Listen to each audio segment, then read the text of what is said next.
So the governor of Maine, Janet Mills, has clashed with Donald Trump and is refusing to comply with his executive order that would ban transgenders from playing in sports because, Donald Trump couldn't do anything about cheaper eggs. He couldn't give his voters that, and he couldn't give them a lower grocery bill. And he says now that inflation is back. And that one really cracked me up because what he's implying is that inflation was gone under Joe Biden. Now it's back under him, and somehow none of that is his fault.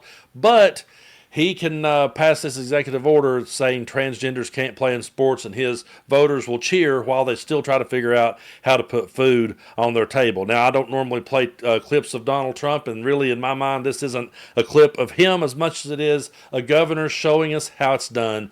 This is the way that you stand up to Donald Trump. Take a look. AA has complied immediately, by the way. That's good. But I understand Maine. Is Maine here, the governor of Maine?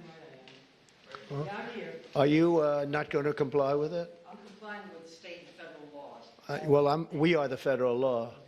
Well, you better do it. You better do it because you're not going to get any federal funding at all if you don't. And by the way, your population, even though it's somewhat liberal, although I did very well there, your population doesn't want men playing in women's sports.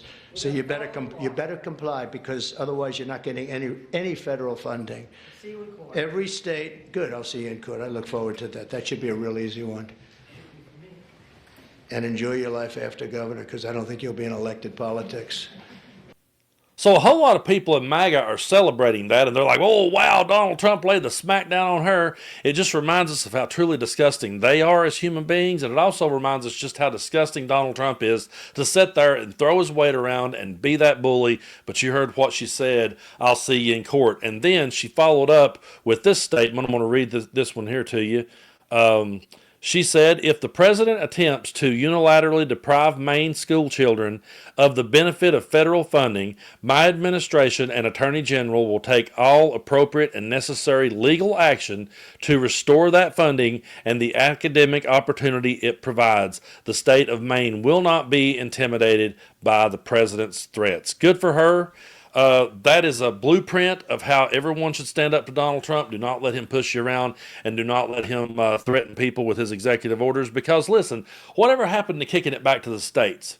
That's my argument here. They want to say kick it back to the states when it comes to a woman's right to choose what she does with her own body. They want that kicked back to the states. And I've always argued that it doesn't matter if you kick it back to the states because that's still state government getting involved in a woman's medical decisions. No one should make that decision. It should be a decision that she makes after consulting with her doctor. But they want to kick that back to the states when it comes to women's rights, but then they want to stick their nose in this issue and overreach and decide. Why not let the states decide who plays what sport? Why not? Because what they're doing when they do this, they go out here and they make this entire issue their entire identity, and they go out there and all it does is divide more people. It causes more hate to be stirred up. It causes more hateful people to feel empowered, and it causes more transgender kids to get bullied. So why not just simply stay out of this one? It's none of their business.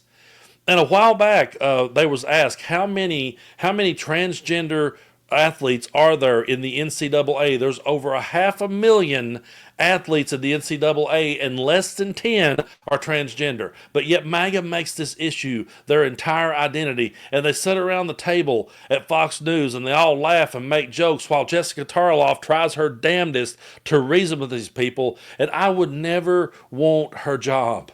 I applaud her for doing this. I don't know how she pulls it off, but here she is trying to explain to these jackasses at the table that this is a much more complex issue than they can wrap their little minds around. Take a look.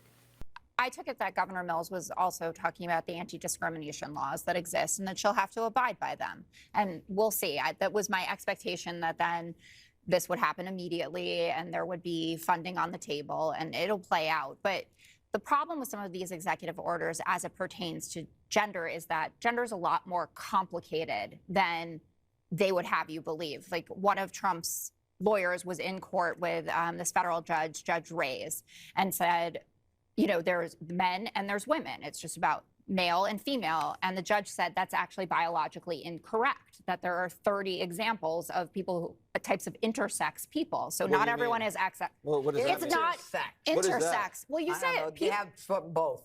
You have both? It's such a rare exception. It doesn't That's even. it. That's exactly the point. It's just like the transgenders trying to compete. There's like 1%. I'm not So denying that. I why think it's deny? Why force girls across this I'm not country trying to. have to be in a bathroom? I So have- just admit it's illegal, it's wrong, and the public doesn't Well, want that's it. not what you would be admitting by saying, like, illegal doesn't mean For illegal to 200,000 years have been men and women. Now we got 3, I'm 4, just saying 20. that you 30. have to We have consider 30 types. The point is that you can't just make a generalized sweeping law that would exclude people who do exist. You have to make sure that there's some place for them But in this not conversation. to the I'm not asking about disadvantage transgender. of women. Notice how they all sit there and laugh at her while she's trying to make sense, and Jesse Waters has to interject with his little stupid jokes. You've got both, and they laugh. And I tell you what, I'm on the side with Jessica Karloff sitting there trying to explain this. I'm the type of person that if there is a subject that I don't know a whole lot about, I will sit back and listen to the smartest person in the room explain it. And the people sitting back cracking jokes and goofing off that don't know anything about it, I don't value their opinion on it. If they're completely ignorant on the subject, I sit back and go, wait a minute, now you're laughing, you're making jokes at this, but do you know anything about this? This is a much more complex issue. And he can write out this executive order and he can throw it out there and all of his followers can cheer and all of his followers can feel like they've won something. But I would like to remind them while they think they're owning the libs, all they're doing is making transgender people's life a living hell. And all they're doing is being owned by Donald Trump, because what he's saying to you is, no, you're not going to get cheaper eggs. No, you're not going to get a lower grocery bill. Yes, inflation is back. Can't be my fault though. But hey, don't worry. Don't worry. Transgenders won't be playing in sports. And people actually thinks that that's a flex. When I was growing up, I loved professional wrestling. The Undertaker will always be on my Mount Rushmore as a professional wrestler. That character in the ring is potentially the GOAT. Arguably is the GOAT. I've always loved that character.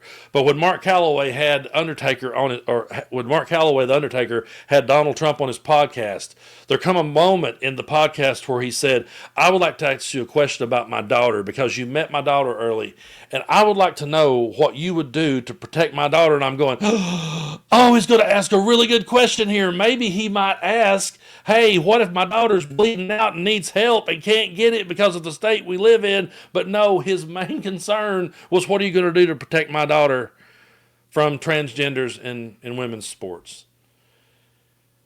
And it's like, really?